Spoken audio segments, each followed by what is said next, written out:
Big drive, energy, Sunday sweat, the Players' Championship. Matthew Fitzpatrick currently leading by one. They are on the 16th hole. Just to catch everybody up, if you're listening to this later on, right now the leaderboard's looking like Matthew Fitzpatrick at 13 under, Cam Young at 12 under, Xander Schauffele, Ludvig Åberg, and Robbie McIntyre at 10, Brian Harmon, Jacob Bridgman, and Yella Marahu at Yellow 9 Mirage. under. Yella Miraju, what a week for that guy. But what a golf tournament, dude. What a golf tournament. I'm saying this with the idea that I know I'm not going to get a win out of this. I just know something's going to happen. Something's going to come up and bite me in the ass like it bit Ludvig Åberg. But where do you want to start here? How have you felt about this entire event? Because one thing that's sticking out to me, every single week we do these live shows on Sunday for a signature event, Players' Championship. We'll do them for the majors. The guy that has the 54-hole lead, more often than not, doesn't win this tournament. It seems like it hasn't happened in weeks. Yeah, I feel like the PGA Tour is turning into the NBA, where the games really aren't exciting until the middle of the back nine on the last day, because I really did not find the first 3 days of this that compelling. Like, it was fun. It was golf. I watched it. But it just kind of felt like day one was fun. We had some early guys go pretty low, but then after that, it really didn't feel like it was that exciting up until now, this back nine, where Ludvig shows a few cracks in the game. And he just pulls the trigger so quick that it feels like he can. I don't know if that has anything to do with it, but in my stupid brain, I'm like, he just gets over it so quickly and rips it that I feel like he doesn't give himself enough time to think and to wallow in shit, which might actually be a good thing for him. But at the same time, when he stepped up on that tee and just sniped one left into the water, it felt like he could have taken a little bit of time and made a different decision. But here we are, man. And he looks relatively rattled. He's settled down now, but for him to go from a 3-shot lead to now being 3 over par on the day, when down the stretch here, there's not that many birdies to be had other than 16. But it's going to be exciting because being in the last group and now being the chaser, he's going to have to start aiming at 6. He's going to have to try to make 3 on 16 and probably a 2 on 17. So it's going to be a really fun last 45 minutes or so. But the first couple days, I really like the leaderboard. Sure, it was stacked, but I did not see it being this tight down the stretch, which I'm really glad for. This last day has brought it back for me. No, we've had every single event. No hat fits me well. It's so frustrating. I just look like a fucking idiot in every hat. You do kind of look like a goober. Yeah, whatever. Every single golf tournament we've had has had the same playbook this year. Every PGA Tour event, it's been guy races out to an insane lead. Friday night, what was it? Ludvig was at 11, 12 on Friday night, and the next closest guy was at 8 or 9. I mean, he had a 3 or 4 shot lead going into the weekend, just like every week. Wakes up Sunday morning, it gets a little tight. There's a few chasers.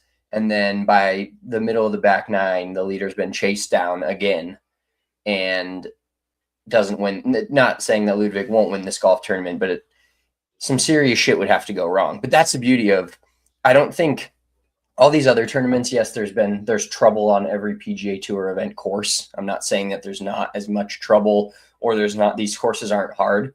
But the end, Justin Thomas, where are you? Did you see his chip? I literally just saw his chip. So, bro, that's he just hit it 2 feet. Just flubbing it.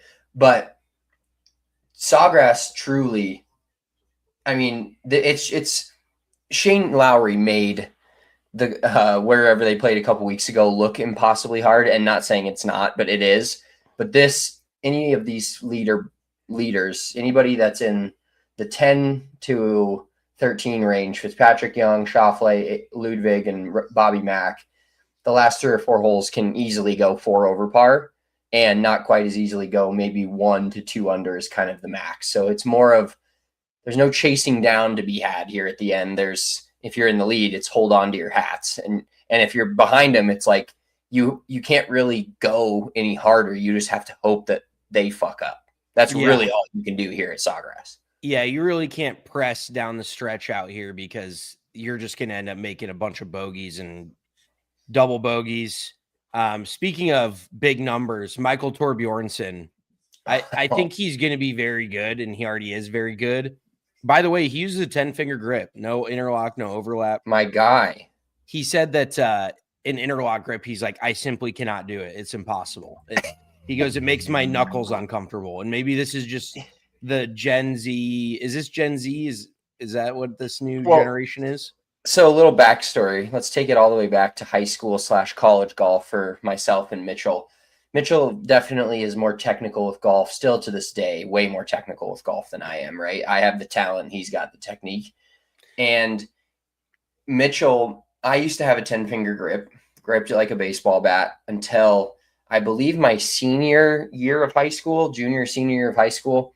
And we knew I was going to go to college and not play golf, but go to college for the golf management program and play a good amount of golf in the program and be around a lot of knowledgeable golf people wanting to get in the business, et cetera, et cetera. And I remember one time 15 or 16-year-old Mitchell looked at me and said straight to my face, are you going to go to fucking golf college with a 10-finger grip? And that was the day that changed. That was the day that changed everything for me. Well, what? Oh God, Cam Young way left on 16.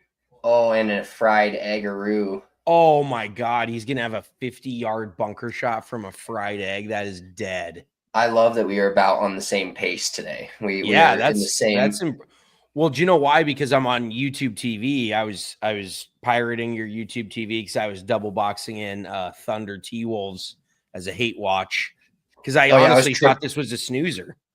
I've been triple boxing all day with college basketball tournament and this. Okay. Yeah, conference championship weekend doesn't really do it for me as much as the real thing. Oh wow. Okay, I bet on the Pistons. And I was just going to say, I wonder if you bet on the Pistons because they are down big. Yeah, they just lost the third quarter by 17 points. Oh, and boy. That's kind of what I get for Fitzy. All right. Oh, golf Fitzy shot. Safely aboard at 16. I mean, that's not a great look for birdie. Can we talk about how fucking bad this guy's putted today? He legitimately should be at 15 under is still a stretch. He should be at 16 or 17 under. I mean, he's got the lowest round going out of anybody inside. Hideki Matsuyama shot 5 under today, but other than that, nobody else is at or below 5 under. So he's got the round of the day from all the guys in contention going right now. But yeah, I would say that the yes putter that he's used for 15 years is not serving him well today.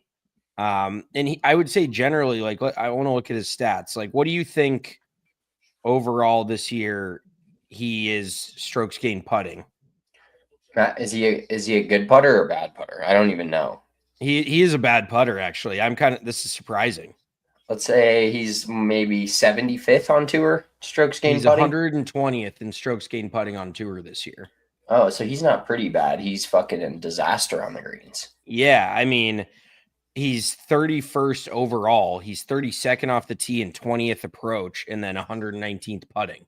So if you had to choose a weakness in his game, that would definitely be it. But I really, truly feel like with this course, it's so much ball striking. He's made a couple of, Xander Schauffele makes birdie at 18 to get to 11 under. Dude, he got the Spencer yesterday, murdered him. He got the Spencer Smith week after boost. Oh yeah, I have him on the card. Did you see his caddy also fishing? Electric stuff. Yes. I think there was like a concert out there and he was watching the concert and fishing. Talk about an elite week. And then you're going to make probably 10% of 1.5, I would say 1.6. Yeah. Like I truly don't think there's a better gig than being a caddy for a really good player that makes a bunch of money. No, Ted Scott's got it caddying made. has got such a large spectrum of a good job versus a bad job. Like if you're out on the Canadian tour caddying for peanuts and sleeping in your car and shit, it's one of the roughest jobs you could do. But then if you're these guys staying in 5-star hotels, hanging out with the boys all week, cashing $150,000 checks for carrying a bag around, then you're doing pretty damn good for yourself. Also, did you realize that, and I know I've known this, but Ricky Fowler's old caddy, Joe Scavron, is Ludvig's caddy? I did not know that. No. Yeah, and it just kind of makes you wonder how the caddy player relationship works, like when a caddy hops from guy to guy. Because Missy was asking me about that. She's like, so do caddies, like, how do caddies get their gigs? And it's kind of like you have to get one good guy, but then once you're known as a good caddy for a good player, you can hop to other players. Like look at Ted Scott, got his name with Bubba Watson, moved on to Scotty Scheffler, and has just hitched himself to the best wagon since possibly Tiger Woods. The best wagon since fucking Christopher Columbus coming over to America. Yeah, no shit. Speaking of Scotty Scheffler, his ball striking still looks disorienting. And you took him in the one and done. You press the Scotty button, and it's obviously hindsight's 2020. He missed like did you see him miss like a 2-footer to make bogey on 18 to get himself out of the top 20? Oh, really? Yes, I did see him miss a short one. But he has just been driving it like shit. I know his footwork is always pretty all over the place.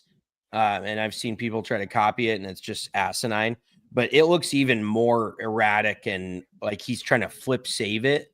And I would say he's definitely not a very strong face player. His face is in a fairly neutral position.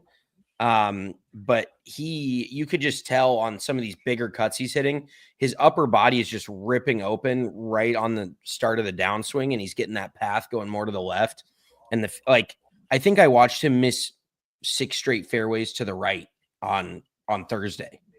I think legitimately the first 12 holes he played, he missed 6 fairways to the right. So it was just one of those. He was grinding on the range all Thursday night, Friday night.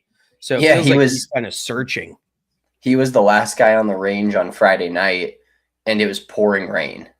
Yeah, and the golf Twitter loved that. They got a hold of that. Oh yeah, Scotty's a grinder, dude, but he definitely feels like he's searching, and the frustration maybe. Cam Young. Interesting. I will put this out there too. So I did hit the king of the course bet with Minwoo Lee. Unfortunately, Rico Hoey fucking tied him after Friday. But I got $168 in bonus bets, so kind of electric. Still have a couple in the chamber to use. One in the chamber, I guess I should say, to use. I'm shocked you haven't just fired that. Well, yeah, I fired 3 of them. I still have 1 left. But in doing that on DraftKings, I was playing around because I normally make all my bets. My Fitzpatrick bet, 32-1, is on Bet 365. Oh. I saw the lean. I mean, that was a good roll. So Matt, what do you think? Wait, but I do have Cam. I do have Cam Young this week as well. He's not on the card, but I have him 5 to win 305 on DraftKings. Oh wow. Okay, so you personally, you're just now sharing this with the group. I feel like that's a little rude of you, dude. One and done. Well, I went in there and I had $10 left in DraftKings. I went in there and I made my Minwoo Lee king of the course bet. And I was like, oh, let's throw another 5 down and spray the board from someone different that I don't have on Bet 365. So go on. I'll let you. Is there anything more fun than just spraying $5 on a shitload of dudes? And you probably put $150 worth of bets out there, and then you win like 200, and it's so exhilarating. But this one and done thing this is like my second year doing it, and it is just so infuriating watching these dudes. And it just shows you how hard golf truly is. Because I watched Minwoo Lee and Chris Goddard absolutely turn the front 9 of TPC Sawgrass into a firing squad and just got fucking blown up by the entire front 9. I think they were combined 8 or 9 over on the front today. They both were at 4 under. And just the duality of like Minwoo Lee started with a double bogey to start the entire event on his very first hole. And I'm like, oh, sweet. This is going to go well. He fights back. They go back and forth, got her up in both of them. And they both end at 4 under going into today. And I'm like, oh, put together a 4 or 5 under round and you can backdoor a top 10. I think Chris Gotterup fired 76 or 77 today. And Minwoo actually had somewhat of a decent finish. He only shot 2 over total, but just absolutely infuriating. And from what I can gather from those two dudes, this is a pretty tough driving golf course because it felt like every time, and granted, they're longer hitters and hindsight's 2020, but you've got some guys at the top of this leaderboard that are definitely not the longest. Whenever I see Brian Harmon at the top of a leaderboard, I'm like, okay, you don't need to be long to play well here. And he's kind of fallen off now, but Bobby Mack is not a super long player. Fitzpatrick isn't overly long. But it just has felt like the accuracy has been paramount this week. And that's really probably because it's firmed out a lot. The rough is really tall and you got to hit your spots. The greens are just cooked as shit. They're baked out. They look like frying pans. And what's odd is the 17th and 18th holes are downwind. And with how firm the greens are, I almost think it makes them harder. I think the 17th downwind, it is so hard to hit it close, even with the wedge in your hand, because you have to land it. You have a 1 yard area. Yes. Yeah, you're basically hitting a golf shot that's going to try to land in that pot bunker and potentially short. Yes. Yeah, you got to land it right on that front apron, let it kick once, and then spin. And luckily for Fitzpatrick, he does not have to be aggressive. But Cam Young's going to have to hit a Ricky Fowler type of golf shot here. Well, that right? And this is where it gets really interesting in golf in general is I don't know who's going to hit first here, but it completely changes it for Cam Young if Fitzpatrick goes first. I don't think it changes anything for Fitzpatrick if Cam Young goes first because you still have a lead, and even if he hits it, unless he hits a kick in, you're not expecting him to make 2 on this hole. And so you're, as Matt Fitzpatrick, you're hoping, all you care about doing is hitting the green. But if Fitzpatrick hits one decently close, okay, it's going to be Fitzpatrick to play first. If he hits one on the green and it's within 15 to 20 feet, Cam Young kind of has to go for it, right? Or do you just hold out hope that 18, which is maybe the hardest hole, if not one of the hardest holes on the golf course, and guys have been making insanely absurd numbers. Shout out Sepp Straka, doubled that hole. I'll give you a little bit of credit. Sepp Straka, top 10 plus 350, that hit, even though he doubled the 72nd hole. Oh, is he going to stay inside the top 10? Yeah, that jumped him from T4 to T8. So he's a T8. So I made half so a unit this week. No, you made a unit and a half. I had 3 bets. Yeah, because that basically it was plus 350. So you had 2 bets that lost minus 2 units, but you gained 4.5 from him. Okay. So you gained 2.5 units this week. Thank you for explaining gambling math to me. Thank you. It's hard because we've played on offshore books our whole lives with credit. So the fucking getting paid your bet back plus some is exactly. It adds up differently. It doesn't quite compute the same way. Okay, let's see how aggressive Cam Young gets with this. Would Cam Young just be the guy? I mean, he said earlier this week, he's like, I just want to finish like second at the Masters. Didn't he say that? Oh, wow. Hell of a shot. Still feeding. Oh, God. Should I just cash out both my bets and not care who wins? Well, I mean, if you have them both, then who gives a shit? Let them battle it out. What's that meme where this like little kid sitting there recording and the 2 kids are fighting? You're the one sitting there recording with a slip on each of them and them just battling it out down the stretch. Dude, I don't know what it is, but 17 hasn't played as hard, it felt like this week, as it has in years previous, which I don't know why. But I think there's fewer balls in the water this week than a lot of years previous. But 18 is playing. I feel like nobody's hitting 18 fairway. And if they do, it's a mistake. It feels like everyone is aiming for the pine straw right and just hoping that they catch a lie, and then they try to punch something up near the green. But quick, back to Sepp Straka real quick. Did you see the stats on his short game the first 2 days? Yes, and that was one of the things that I think the quote or the tweet itself was, this is why these guys are pros and you're an amateur, but he missed 15 greens the first 2 days total and was 1 under par in those 15 holes. Yes. How absurd is that? Like, that is absolutely insane. So Sepp doesn't do anything spectacular. I think we all know that, but he's just got a very, very solid short game. I don't really necessarily see him. I don't know. We try to put golfers in a box, like what is Matt Fitzpatrick? What is Xander Schauffele? What are these guys? And I feel like Sepp is just the most flat line across the board, solid at everything guy on tour that does nothing spectacularly well and just everything pretty damn good. Yeah, like you look at Justin Thomas this week, and it has been an absolutely wild ride for this guy. And they're going to finish probably around in the same spot, but the two styles of golf that they play are so vastly different. Yeah, and kind of good to see JT back and playing well. I don't after know. his it always, back-to-back 79s last week at fucking Bay Hill, I thought he was always cooked.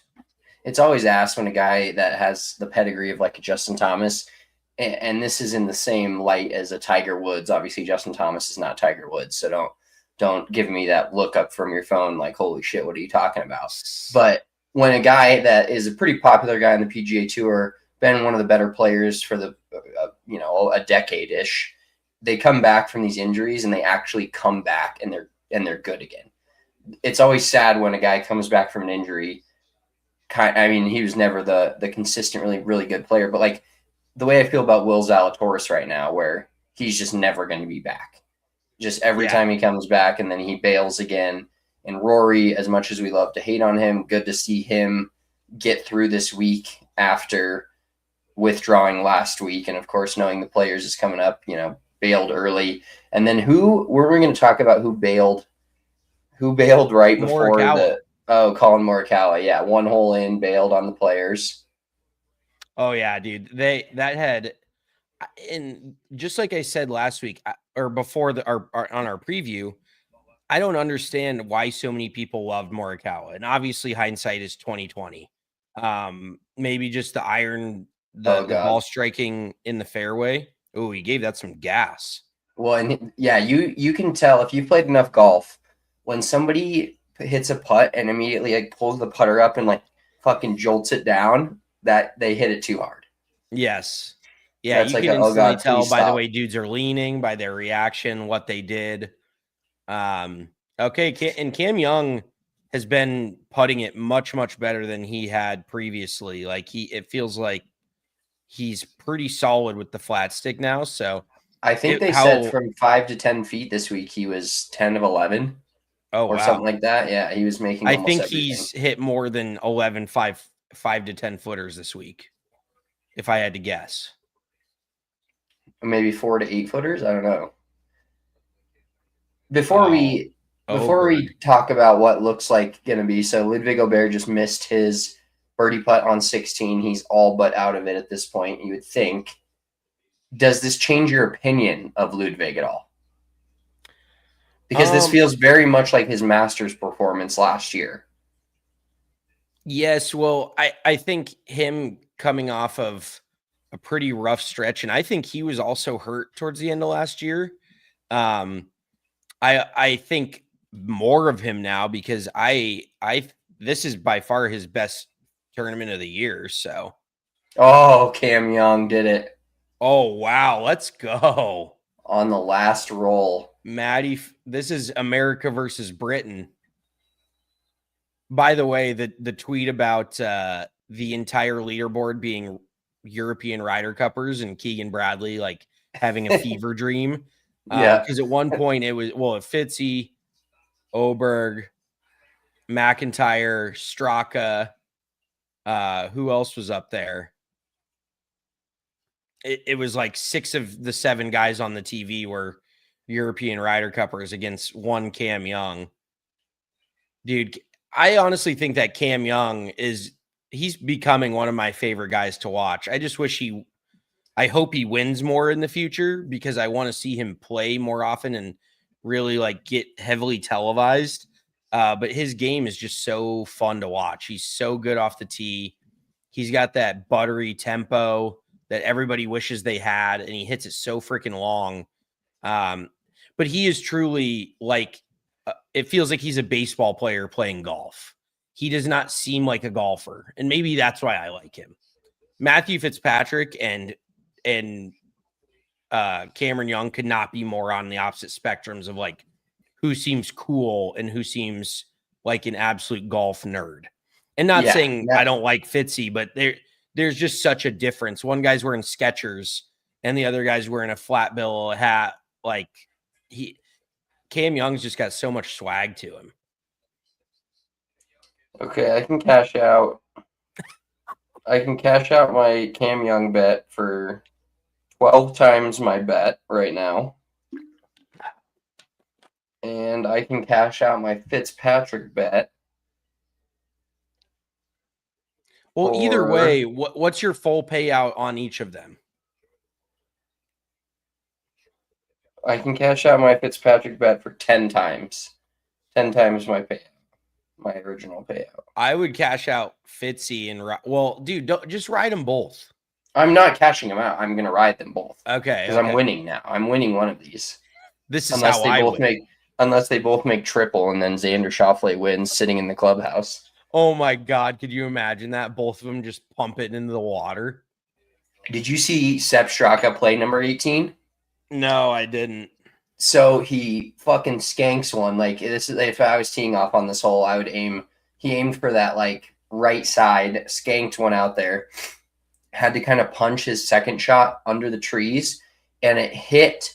It was going towards the water, and hit a bird, and the bird almost made it stay up. It hit the bird. Yes, I did see that. It almost tried to sit. Yes, tried to sit on the railroad tie, and then it fell in. I did see that. That was his second shot, though. Oh, that's so good. Shout out Jeff in the chat. He says, Fitzy with the dad bod, bad look. It's so funny to see if you stacked up Matt Fitzpatrick, Cameron Young, and Robert McIntyre next to each other. You could give a million guesses to anyone of which guy is the American and which guys are not from America, and I guarantee, and everybody gets it dead on. For sure. Well, just the general skin tone of the Englishmen that just look like, I don't know, Fitzpatrick almost looks like a fucking ghost out there today with a bunch of sunscreen on his face. What a tee shot from Cam Young, by the way. Oh, no. That feels like it's running into the pine straw. Oh, yep. Fitzy. Oh, boy. Dude, and I mean, 18 is 470 yards, but downwind and how firm it is, I bet Cam Young has sand wedge in, which is insane. Yeah, I knew this. I mean, I'm winning Cam Young either way. I'm winning money, but I don't give a shit about your bets. Let's move to be able to post Fitzpatrick on the card and have him have a lead going into 17 and losing is going to hurt. Are you having your Hideki Matsuyama moment that I had at the Waste Management? Yes, I am. But you're actually making legitimate money on the other guy, so it's a pretty good consolation. Back to Torbjornsson real quick. I think that he's gonna win, and I forget who tweeted it. Maybe it was Tom and Marty's, just the legend. He goes, "Get ready to learn Rocket Mortgage Classic." Like that's going to be Michael Torbjornsson's first win. It's going to be one of those either John Deere Classic, Rocket Mortgage, one of those Midwestern events that do not have very strong fields. Maybe the 3M Open in Minnesota. It feels like he's destined to win one of those events, similar to how Aldrich Pocketer won in Detroit last year as his maiden victory. But yeah, the players proved to be a pretty, maybe too tall of a task for such a young lad. He's from America. Yeah, Torbjornsson. Yeah, it's just you see that name, and when I was doing our poll this morning that we do on X.com, the Everything app. If you don't follow us on there, just follow us right now. Big Drive Energy. I was looking up where the countries that everybody's from, so I can put the little flag next to it. Country of origin. This has got to be somewhere across the pond, and it was just like, nope, he's from fucking the U.S. Not that we can't have different names, but just kind of funny. I mean, there's a lot of people that have moved from Europe to America. So that. Did you see too that him and Ludvig being in the final pairing, that they played together upwards of like 10 to 15 times in college? Yes, I did see that, and that's what's so weird is I guess Ludvig maybe came out and turned pro a little earlier than Ludvig got his PGA Tour status through the PGA Tour U, being number 1 in 2023, and then Torbjornsson was 2024.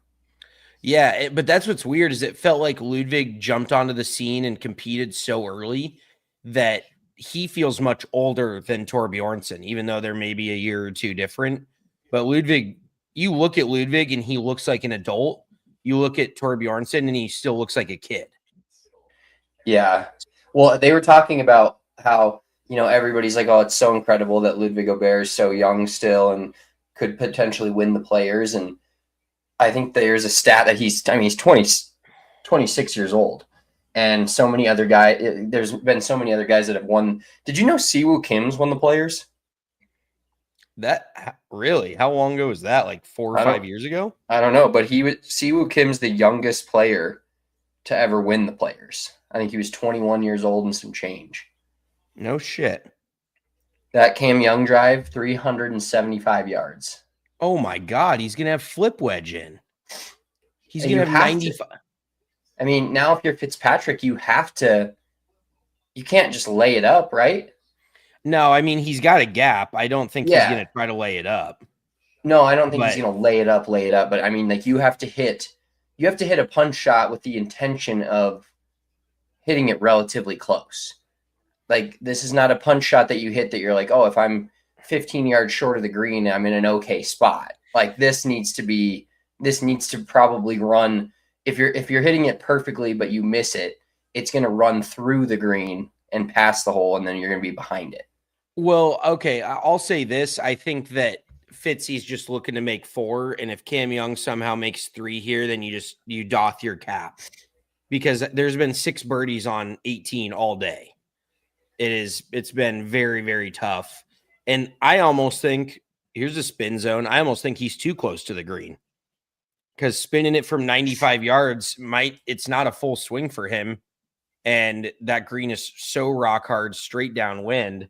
He's just gonna have to try to fly something probably 85 and let it one hop and kind of almost release up there. But it is sitting up on that knob. Good Lord, Matt Fitzpatrick's caddy is crazy white as well. He's just like pasty. He looks like me with that long blonde hair. Old me. You guys really do not look alike, but you're just talking the hair. Yeah, mostly just the hair. Okay. Fitzy is weighing his options. For those of you who don't know, Matt Fitzpatrick married a New Jersey girl, so he actually spends a lot of time. He's a member down in Metitaconk in Jackson, New Jersey, kind of near down the shore. And I guess he just camps out on that range. I think I've told this story on the pod, but I played out there and they have like one of the best practice facilities probably in America. Their driving range is like 40 acres, just the driving range. It's fucking massive. But I guess the dude hits more balls than anybody on this earth. So, well, and after every single one he hits, he fucking pulls his notebook out. Yeah. Did it come out left? No, it's fine, but it's just a full layup. It's not a layup. He's 10 yards off the green. Yeah. And that's what makes this hole so tough is that everything kind of filters right to left once you get up in front of the green. So he really couldn't. He would almost had to like cut a punch shot in order to get something back there in the middle of the green, which didn't look like he was far enough back. That's what is confusing me is I guess so many guys are hitting driver off this tee when I've seen so many dudes in years past hit a 3-iron. Like 100 yards. Wow. I will say that he's got to play this shot low, right? So Cam Young's got 100 yards in on 18, gets up and down for birdie. It's most likely a win. But the way with this hole being in the back of the green, I've seen like 5 or 6 balls that were close to being good, and then they rolled over. Yes. Oh, he's hoisting it. 20-mile-an-hour wind. Well, yeah, dude, you can't hit it. Oh boy. Yeah, but see, this is where, I mean, that's makeable for sure. That is, oh, okay, it sat right there.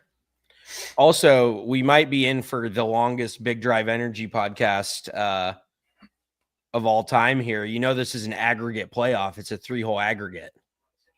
Oh, yeah, that's right. It's 16, 17, 18. Love that. So Matty Fitz has got to get up and down and hope that Cam Young does not make this putt, which I think who had this same putt earlier? I think it was Scotty that burned the edge on this just from over the green. I think it's kind of a tough read. Yeah, I think Scotty had this exact putt. I mean, that wind is whipping.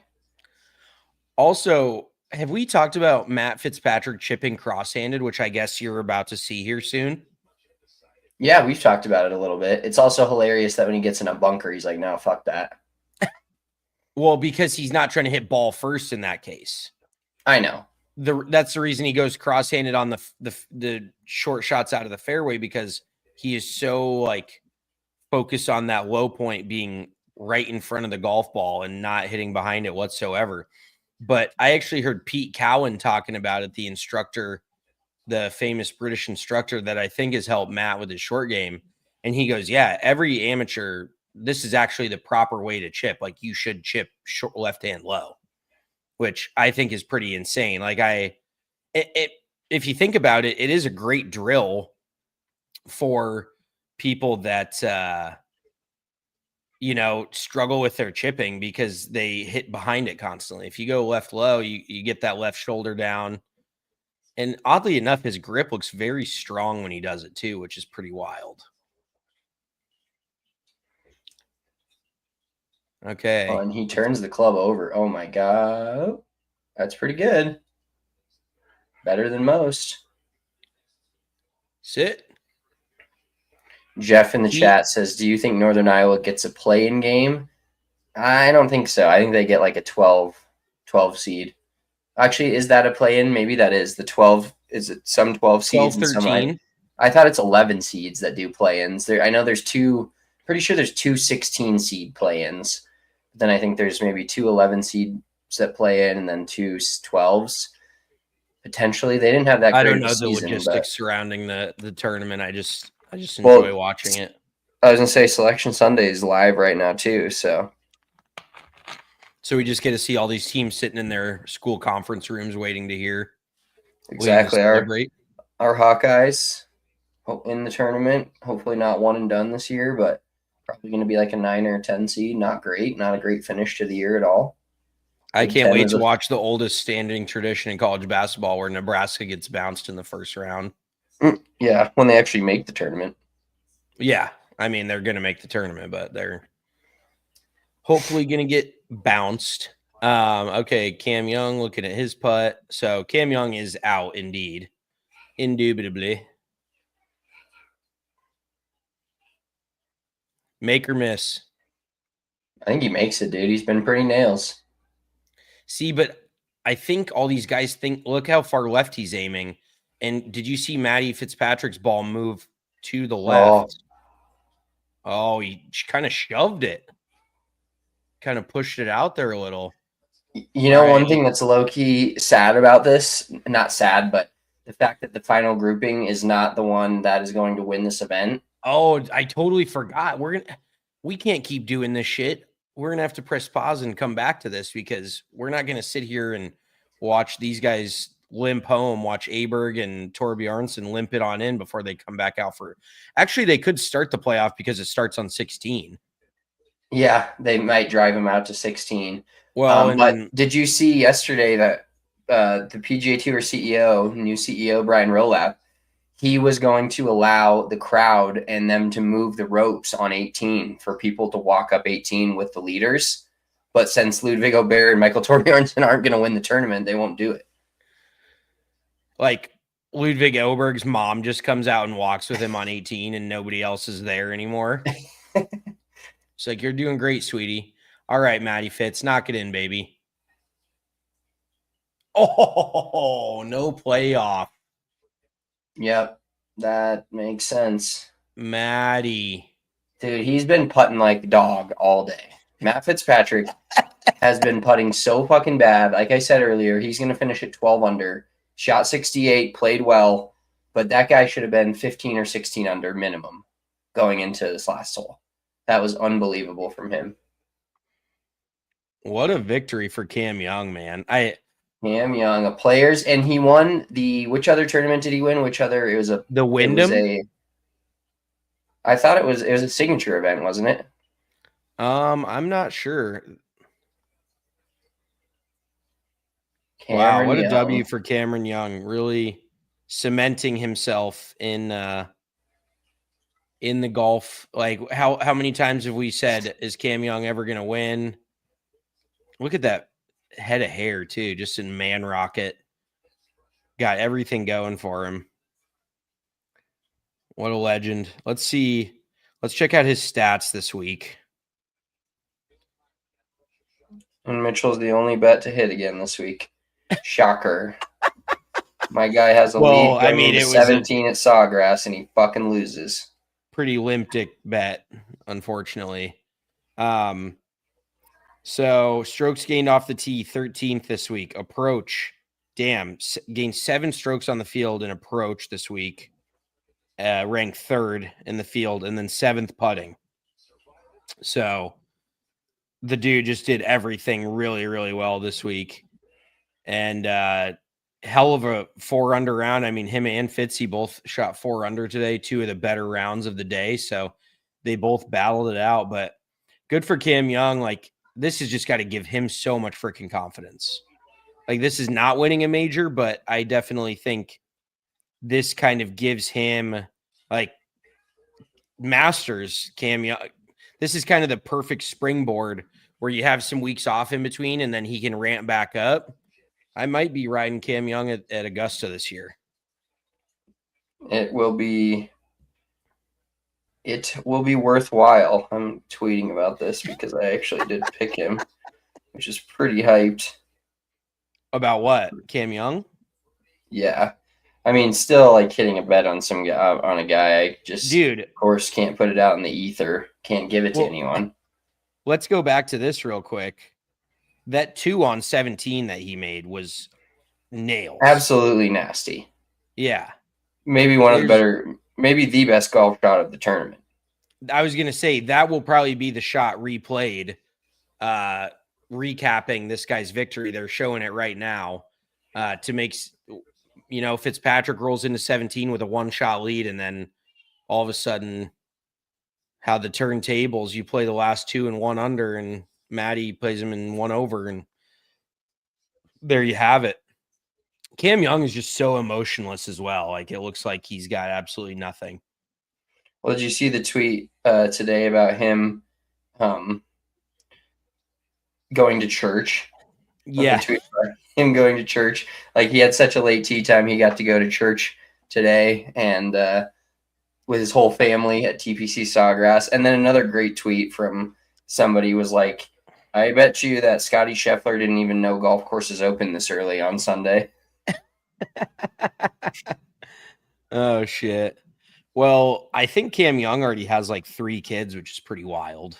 Like, whenever I hear of a dude who's in his late 20s with 3 kids, I'm like, Jesus Christ, use some protection. But some people are just that type of traditional.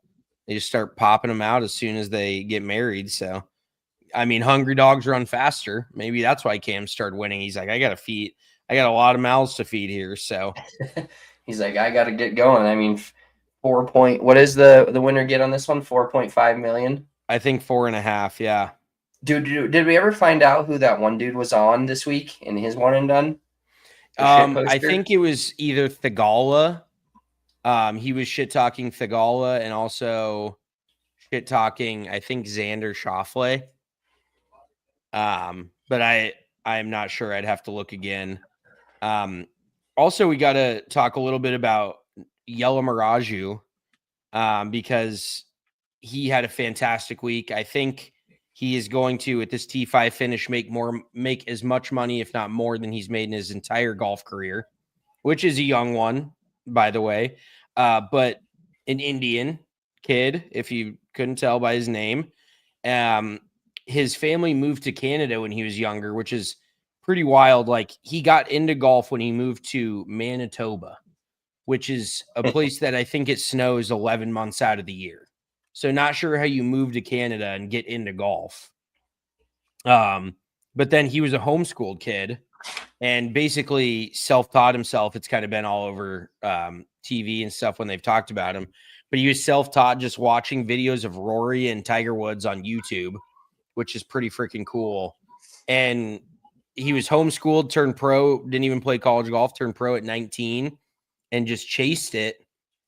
Graduated from the Canadian Tour to the Corn Ferry Tour and out of the PGA Tour. And he played well at the Bear Trap at the fucking, it used to be the Honda Classic, whatever, it's the Cognizant.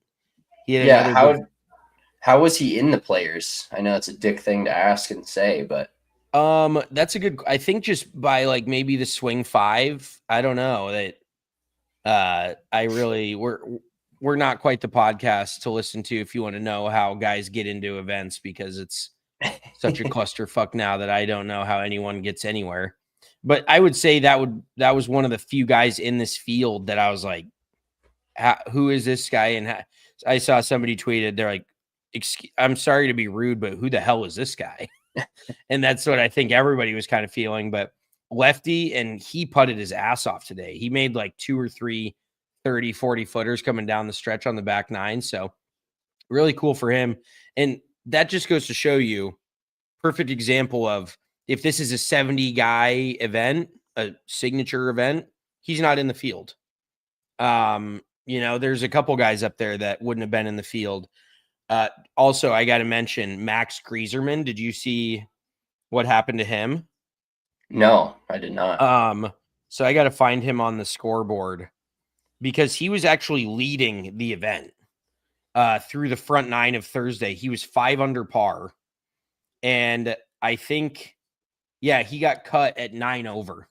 So his last 27 holes, he shot 14 over par. Oh my God. He started off crazy hot. He shot 80 in round 2. So that dude had a fucking rough go of it. At first, I was like, God damn it, how did I not see Grieserman? He's a gamer. I just thought that he was going to have a good week, and then the wheels absolutely fell off. And that's what I think is so good about this golf course is there's truly not very many holes out here where you can like take a breath. It is tough all the way around. There's water everywhere. The rough was impossible. Like the 4th hole, they did a lot of highlighting of the 4th hole, but with that water in front of the green, there's water right of the fairway. There's crazy tall rough left of the fairway. All these dudes are hitting in the left rough with driver and laying up from 100 yards.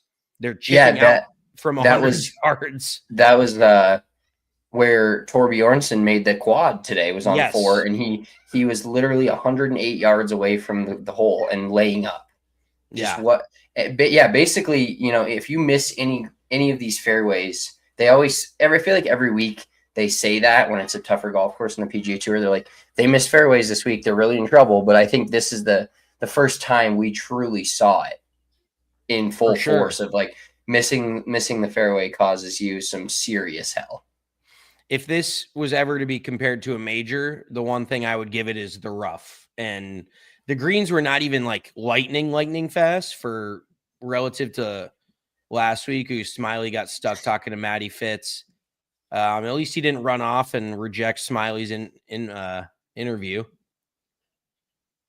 Yeah, Fitzy would have had quite the portfolio of wins there, with winning a U.S. Open and then winning a Players. that would have vaulted him to, there's Scotty Scheffler and everybody else, and Rory and in terms of career, and then everybody else that's live on the PGA Tour right now, but that would have put him right up there. And he kind of like, the crazy thing is, I just don't think he blew it. I don't feel like he blew it at all. I feel like he just got beat. He played solid today. It was just the 17th and 18th, the 18th hole is just so hard. And that's where I go back to hindsight is 2020 once again. But why don't you just hit an iron off that tee? You can roll an iron out there probably close to 300 yards straight downwind with how firm these fairways are. But as you could tell, Cam Young had to contend with quite a bit of water and almost missed the fairway right. Like, you have to curve it so much because it was downwind and how far they were getting driver up there that it narrows the fairway up so much on the 18th hole that why don't you just lay back and hit a hybrid or a driving iron or whatever, and nobody's making 3 there. Like, even Cam Young did not make 3. So really no need to hit driver, but I guess, he's just playing aggressive. He's playing to win. So you can't really knock that, but take a gander. Tell me what Matt Fitzpatrick has made in his PGA Tour career since 2020. 13 million. $30 million. Jesus Christ. And after today, it'll be about 32. The money on the PGA Tour has just gotten insane now. Like, it's so hard to wrap your head around. If you watch golf 10 years ago and Jordan Spieth was putting up insane, never before seen numbers, and he made like $20 million in a year. And I think Scotty made $60 or $70 million last year. Like, just the numbers now are absolutely absurd. Do we want to give a shout out to Live Golf Singapore at all? Well, quick shout out to Bryson. Yeah, Bryson DeChambeau. Did you see dude missed a 2-footer to basically hand Bryson the tournament? Absolutely disgusting what he missed to hand Bryson the tournament. And I saw a tweet that said the other day, it was like, Bryson, I didn't even know Live Golf was playing until I saw Bryson falling out of a bunker with a lot of bugs flying around. I also saw another one. I feel like part of our podcast just turned into us talking about tweets that we saw, but Twitter is just a gold mine of content. Another tweet I saw was, this is a really bad time to have 6-degree upright irons. And it shows Bryson like 4 feet below the ball, basically swinging at a baseball. And there's nowhere to hit that ball but left.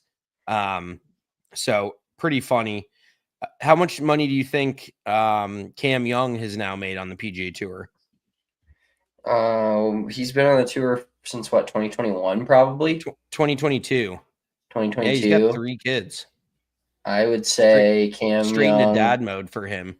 Cam Young is, if Fitz is at 30, 32. I'd say Cam Young's at 18, 19. So he's going to be right at like 31 now after this. Jesus Christ, these guys. Yeah. But what's crazy is, and I really did not realize this, but he's made 82 of 103 cuts on the PGA Tour. He's missed. That's pretty insane. Yeah. He's missed basically 20% of his cuts on tour. And he has 28 top 10s, 44 top 25s. So after this week, he will be right around 42% of his tournaments that he's played in are top 25s. That's pretty fucking impressive. He has 7 second-place finishes. That's crazy. Well, yeah, he's definitely once he first won his first tournament last year, it kind of opened the door for him to now be able to win any event, because Kisner's talked about it, but there's a lot of guys that can't win every single event. Cam Young is a guy that could win any single event that he plays in, no matter what. And so especially now that he's got confidence with the flat stick like that, even when he wasn't putting well, it still felt like he could win almost anything. And now if he's putting well, it's all these guys just hit it so damn good that it more comes down to mental game and short game. And that was one thing where Cam Young kind of got knocked for a long time. I mean, he's been on tour for 4 or 5 years now, but that always felt like the hurdle for him. And now if he's got that dialed in, then everyone can look out, you know? Well, yeah, and you don't have to look further than you have to have your mentals in order to win on the PGA Tour. Then Ludvig Åberg today, who was ahead by 3, hits it in the water at the par 5, almost makes par, right? He could have turned that into a disaster, but kind of collects himself, hits his 4th shot pretty close, barely misses, makes bogey, but still in fine shape, and then goes to the next tee and duck hooks one into the water again. Like, that's where you just have to lock in and be mentally tough enough to. I think like it's unfair because he has been on the PGA Tour for a short amount of time and he's already won a big event and he's got one of the best golf swings on the PGA Tour. But I think Ludvig Åberg is now the new Cam Young. Does that feel right to say? Does that feel fair? Like Cam Young's graduated to legit PGA Tour winner, and now Ludvig Åberg is the guy that you're like, he can win every fucking event he's in. He's got one of the better golf swings, just pure. He can make birdie on every single hole he plays. Like, he's just, talent is off the charts. But until you actually convert some of those leads or make a comeback and win some events, you're going to have that cloud over you. Holy shit. So Jacob Bridgman is now leading the FedEx Cup rankings. Who had that on their bingo card for 2026? Another tweet. Did you see the tweet about Bridgman? Said No. Jacob Bridgman is the Scotty Scheffler of Ben Griffin's. Yeah, I did see that. Yes, that it is uncanny how our algorithms are the exact same. Like, I'm at the point where I don't even send you shit because I'm like, he's already seen this. Well, we also do share a Twitter account, to be fair. So it's we share a Twitter account. So if we're scrolling on the Big Drive Energy account, we see all the exact same shit, I would imagine. That's true. Yes, our algos are very, very similar. What did you think of this broadcast? I thought it was a little bit to be desired. I mean, I'm surprised there was no Nance, Dan Hicks and Kevin Kisner. But I don't know. Because I think it's a CBS. I think this is like the PGA Tour's flagship event, and so I think they keep it on Golf Channel and like NBC. Oh, and NBC instead of CBS. Yeah, that makes sense because CBS has all the selection show and all the college basketball stuff today. I thought it was fine. I think the thing about that everybody likes about like Kisner and Colt Knost, that we love them as golf announcers, is they're more laid back and fun. And I feel like when it gets to an event like the Players or the Masters or things like that, the bigger tournaments, they kind of morph into that. You know what I mean? Like, we have a shitload of fun on our podcast. We have fun talking to each other. Where our content is off the charts. It's off the charts. Crazy, I guess. I don't know how to describe it. Like, we don't filter ourselves, nothing. But the second we actually like go to an event and we're covering an event, and we're in the media tent or whatever, we change how we are. We're not that way. And so I feel like that's a little bit what you get with a guy like Kisner being in the booth for something like this. Is he is not really, he's meant to make jokes at the Waste Management, and that's where he thrives versus like being serious at the Players. He just turns into every other golf guy that's like, yeah, he's not, that's not a good spot to miss it or whatever.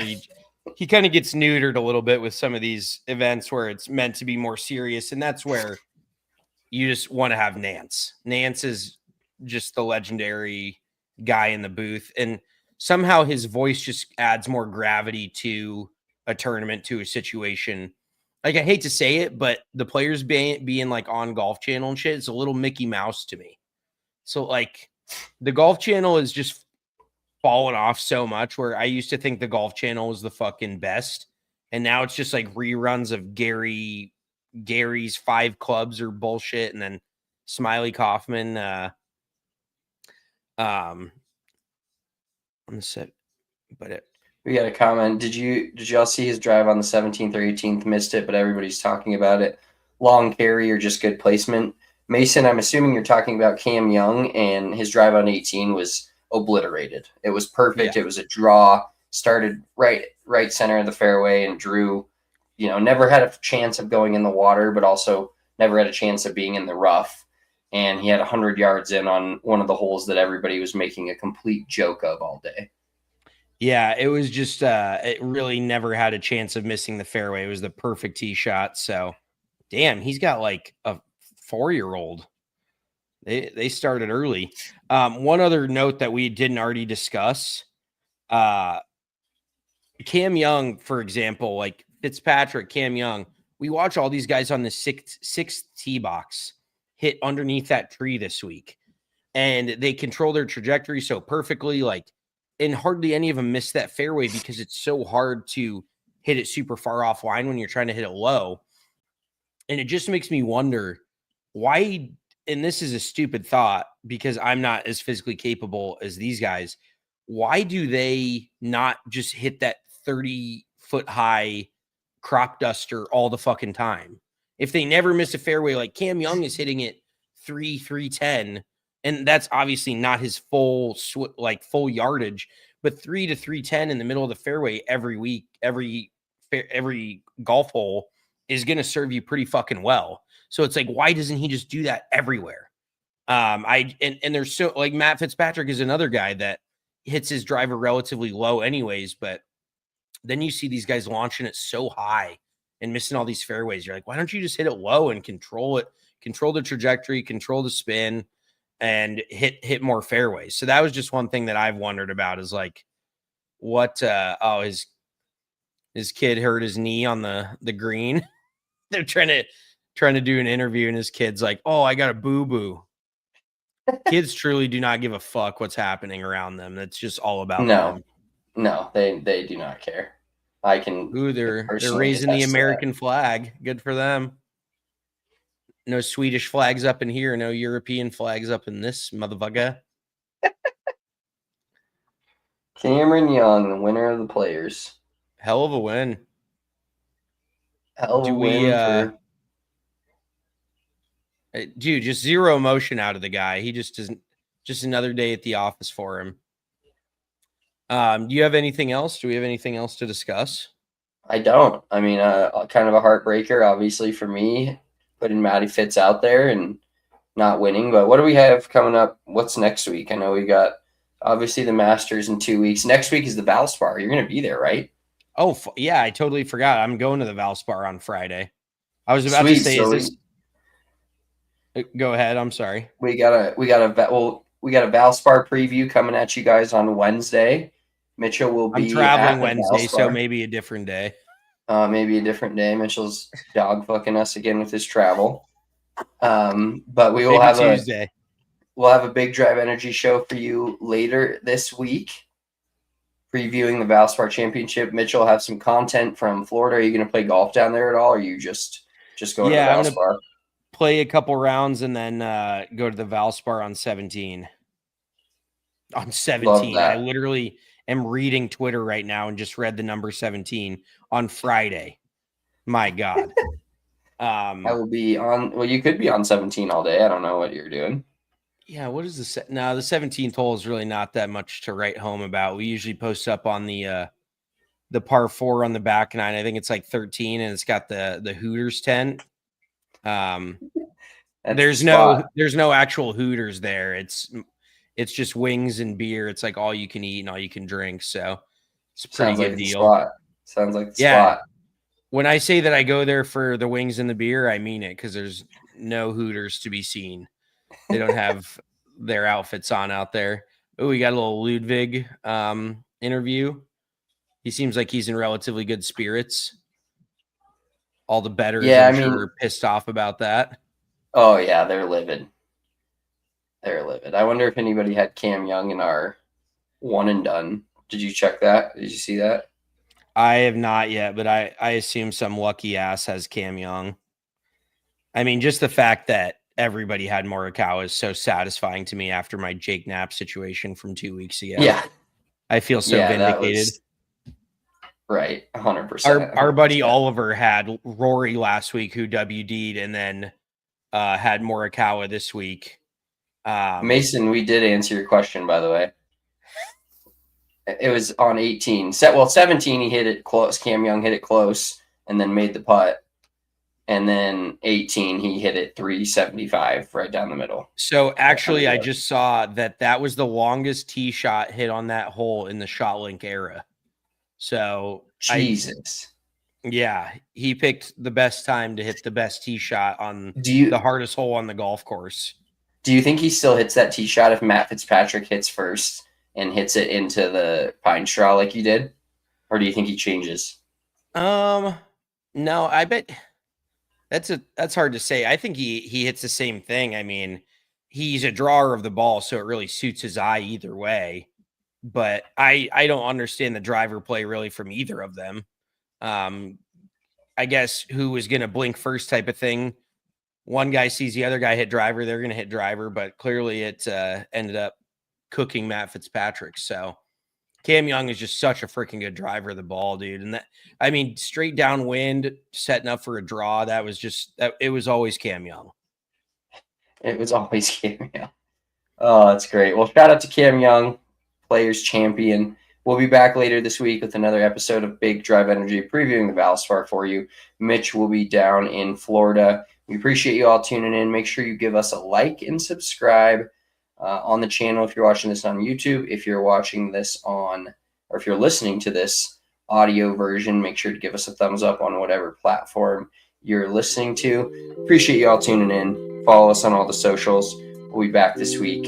Enjoy the rest of your Sunday afternoon. Masters coming up soon. We've got some exciting stuff coming up soon from the Big Drive Energy end that we're excited to announce. So that should come down the pipeline soon. Make sure you're tuning in every single week.